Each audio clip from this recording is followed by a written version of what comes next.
Halo teman-teman, selamat datang. Apa kabar? Baik kan ya? Oke, jadi hari ini kita akan membahas mengenai bagaimana sih perspektif Islam tentang kebersihan diri dan juga kebersihan lingkungan, seperti itu. Teman-teman pasti udah sering banget kan ya dengar yang namanya kayak kebersihan itu sebagian daripada iman gitu. Betul tidak? Iya, betul. Oke, oke, oke. Rasa-rasa.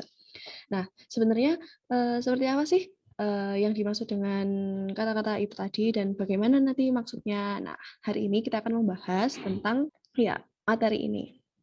Oke, kita langsung lanjut ke materi pertama yaitu kebersihan diri atau personal hygiene. Nah, dilihat dari etiologinya, personal hygiene itu ada 2 kata kan teman-teman, yaitu personal dan juga hygiene. Personal itu berarti perseorangan dan juga hygiene itu artinya bersih atau juga bisa disebut sehat gitu ya. Nah, personal hygiene itu ternyata ada banyak macamnya teman-teman. Seperti kayak contohnya merawat kebersihan gigi dan juga mulut, kebersihan rambut, kuku, telinga, hidung dan lain sebagainya. Nah, apa sih tujuannya gitu kan ya? Dengan menjaga kebersihan diri itu kita dapat meningkatkan derajat kesehatan kita, lalu juga bisa mencegah penyakit dan juga kita bisa yang namanya estetika diri itu juga bisa tercipta gitu. Nah, lalu kebersihan diri ini sebenarnya itu ada banyak faktor teman-teman yang mempengaruhi seperti kayak kebiasaan dari kecil, lalu status sosial dan juga ekonomi, kondisi lingkungan, kebudayaan, dan juga kepercayaan seseorang. Nah, selain kebersihan diri atau personal hygiene, kita juga ada yang namanya kebersihan lingkungan. Seperti yang udah aku sebutkan, penting juga untuk kita yang namanya menjaga kebersihan lingkungan. Lingkungan yang bersih itu pastinya akan membuat penghuni atau individu di dalam lingkungan tersebut itu merasa nyaman. Menjaga kebersihan lingkungan pun juga banyak manfaatnya teman-teman, seperti kayak terhindar dari penyakit, lingkungan akan menjadi lebih sejuk dan juga sehat, lalu membuat masyarakat itu juga tenang dalam menjalankan aktivitas sehari-harinya, seperti itu. Oke, jadi yang selanjutnya adalah pokok ajaran Islam terhadap kebersihan lingkungan. Sebelumnya secara definisinya sendiri, secara umum bersih itu adalah upaya manusia untuk memelihara diri dan lingkungannya dari segala yang kotor. Nah, Islam itu menghendaki dari umatnya kebersihan yang menyeluruh, entah itu kebersihan lahir maupun kebersihan batin. Nah, dengan adanya kebersihan yang menyeluruh itu, diharapkan akan terwujud kehidupan yang sejahtera lahir dan batin. Nah, dari definisi yang tadi kita dapat menyimpulkan bahwa kebersihan itu bukan hanya sekedar upaya manusia untuk memelihara diri sendiri, namun juga untuk memelihara kebersihan lingkungannya. Oke, di sini terdapat salah satu ayat dari Quran Surat Al-Baqarah ayat 222 yang bunyinya, Innallaha yuhibbut tawwabina wa yuhibbul mutatahhirin. Artinya, sesungguhnya Allah menyukai orang-orang yang bertaubat dan orang-orang yang menyucikan atau membersihkan diri. Nah, dari, ayat tersebut dapat disimpulkan bahwa Allah itu sebenarnya mencintai orang-orang yang membersihkan diri dan mengusahakan kebersihannya. Sementara itu di kitab-kitab fikih, masalah yang berkaitan dengan kebersihan itu disebut dengan toharoh. At-toharoh secara etimologi itu berarti kebersihan. Kebersihan menurut syariat itu mencakup kebersihan badan, busana, dan juga tempat. Oke, selanjutnya, dari secara umumnya sendiri, jadi ruang lingkup kesehatan lingkungan itu mencakup berbagai hal, yaitu perumahan, pembuangan kotoran manusia, penyediaan air bersih, pembuangan sampah, pembuangan air limbah, dan sanitasi tempat-tempat umum. Nah, jika dipelajari lebih dalam, kebersihan lingkungan yang sesuai dengan ajaran Islam itu telah kami rangkum dalam 3 ayat. Yang pertama, mengambil peran utama sebagai pengelola dan pelestari lingkungan, yaitu terdapat pada surat Ar-Rum ayat 9. Nah, jadi pada ayat ini memperingatkan manusia untuk selalu menjaga perbuatannya terhadap lingkungan agar tidak terkena azab atau bencana. Umat manusia itu dilarang untuk mendustakan nikmat kehidupan yang telah diberi oleh Allah Subhanahu wa taala, bisa berupa air, udara, tanah, dan sebagainya. Dan umat manusia itu juga senantiasa harus menjaga kelestariannya. Kemudian yang kedua, tidak berbuat kerusakan terhadap lingkungan. Itu terdapat pada Quran Surat Al-Qasas ayat 77. Nah, pada ayat ini umat manusia itu dilarang untuk memiliki tujuan atau pekerjaan yang berpotensi untuk merusak bumi, dan juga umat manusia itu dilarang keras untuk berbuat jahat terhadap makhluk ciptaan Allah. Nah, makhluk ciptaan Allah sendiri itu kan ada banyak ya, entah itu manusia itu sendiri, ataupun hewan, tumbuhan, dan juga lingkungan yang kita tempati. Kemudian yang ketiga, bersikap ramah terhadap lingkungan pada Quran Surat Hud ayat 117. Nah, pada ayat ini, Allah itu menjelaskan bahwa dia tidak akan membinasakan suatu negeri jika penduduk di dalam negeri itu masih berbuat kebaikan dan tidak berbuat zalim, seperti kejahatan terhadap ciptaannya, membuat kerusakan lingkungan, eksploitasi lingkungan, dan sebagainya. Nah, jadi, berdasarkan penjelasan 3 ayat tersebut, kebersihan lingkungan itu yang telah dicontohkan dan diajarkan dalam Islam, itu menjadi pedoman kehidupan manusia dan juga menjadi bentuk ibadah kepada Allah Subhanahu wa Ta'ala. Yang selanjutnya adalah pokok ajaran Islam terhadap kebersihan diri. Dalam agama Islam, umat Islam dianjurkan untuk hidup bersih karena kebersihan dan kesucian merupakan bagian yang tidak dapat dipisahkan dari keimanan.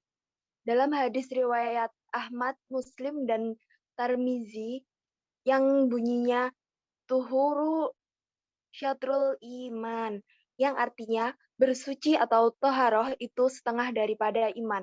Oleh karena itu, orang yang tidak menjaga kebersihan dan kesucian sama dengan telah mengabaikan setengah keimanannya, sehingga dapat dikatakan bahwa orang yang tidak menjaga kebersihan diri termasuk orang yang belum beriman secara keseluruhan.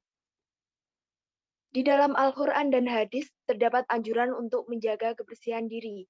Di antaranya adalah, yang pertama adalah perintah untuk membersihkan dan mensucikan diri ketika akan beribadah, yang terdapat dalam Quran Surat Al-Maidah ayat 6. Dalam ayat tersebut dijelaskan bahwa sebelum beribadah kita harus dalam keadaan suci dengan cara berwudu supaya suci dari hadas kecil, mandi junub supaya suci dari hadas besar, dan apabila tidak ada air, diperbolehkan untuk bertayamum dengan tanah yang bersih.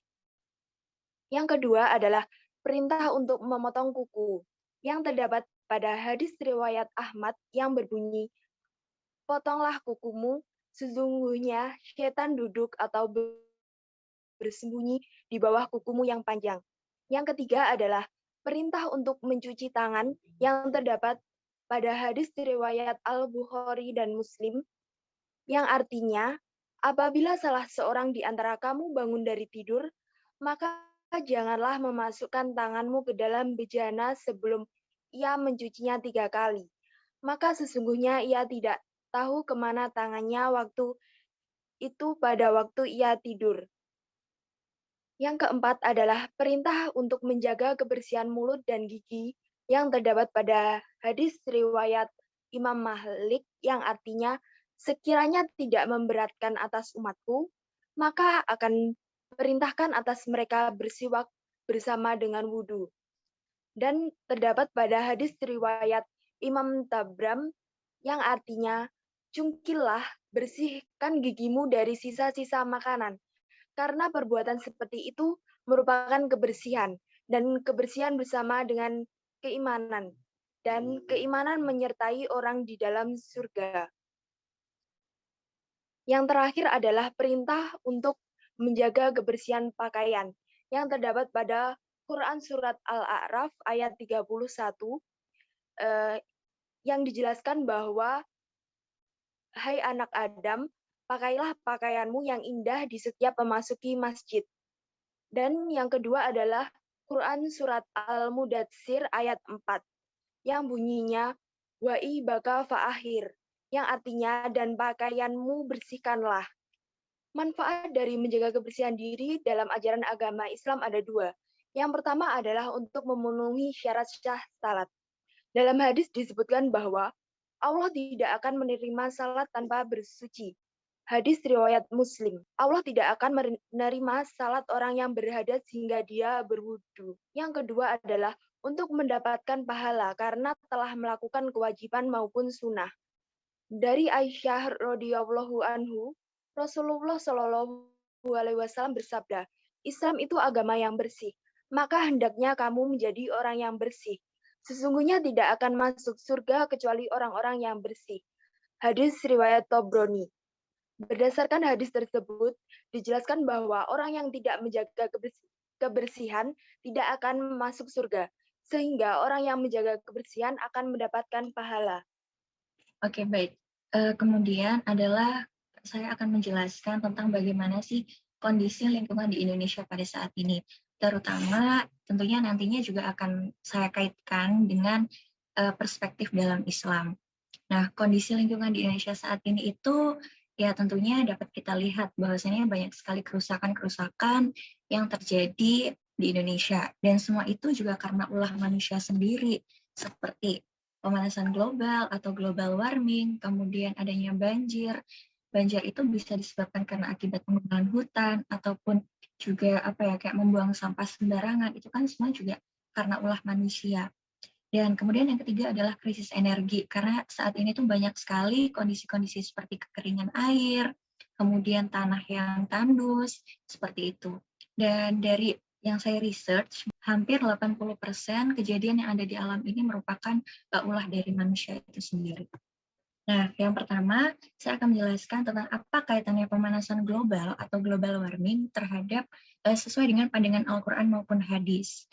Yang pertama adalah pemanasan global atau global warming. Dapat kita ketahui sendiri bahwasannya pemanasan global terjadi karena adanya ulah industrialisasi itu sebagian besar. Karena itu mengakibatkan seperti lapisan ozon menipis, akhirnya juga mengakibatkan kekeringan, terus juga hujan asam dan lain sebagainya. Nah, apa kaitannya dengan Al-Quran atau hadis disebutkan dalam Quran Surat Ar-Rum ayat 41 yang berbunyi, A'udzu billahi minasyaitonir rajim. Bismillahirrahmanirrahim. Faharal fasadu fil barri wal bahri bima kasabat aydin nasi liyudhiqahum ba'dalladzi 'amilu la'allahum yarji'un. Yang artinya, apabila telah tampak kerusakan di muka bumi karena ulah tangan manusia, maka manusia akan kembali ke dalam jalan yang benar. Maksud dari Quran surat ini dengan pemanasan global itu adalah bahwasannya Allah saat ini itu udah mulai menampakkan kejadian atau bencana yang terjadi di muka bumi ini. Dan semua yang terjadi di alam semesta ini terjadi karena ulah tangan manusia itu sendiri. Maka dari itu, Allah itu kayak ingin memberikan kita kayak suatu pengingat kembali bahwasannya ini loh, kejadian di muka bumi ini itu karena kemaksiatan kalian, bukan karena tiba-tiba ada. Jadi seperti itu. Maka dari itu Allah kayak memberikan suatu pesan untuk kita agar kita semua itu dapat kembali kepada jalan yang benar atau jalan perbaikan. Oke, baiklah. Mungkin sekian dari kelompok kami. Semoga bermanfaat dan tentunya harapan dari materi yang kami berikan tentang perspektif Islam terhadap personal hygiene dan juga kebersihan lingkungan itu menjadikan kita sebagai seorang public health itu tidak hanya bekerja, namun bekerja kita itu harus dituangkan menjadi suatu wadah untuk beribadah, tentunya kepada Allah Subhanahu wa Ta'ala. Mungkin sekian dari kami, mohon maaf apabila ada kata. Wassalamualaikum warahmatullahi wabarakatuh. Terima kasih.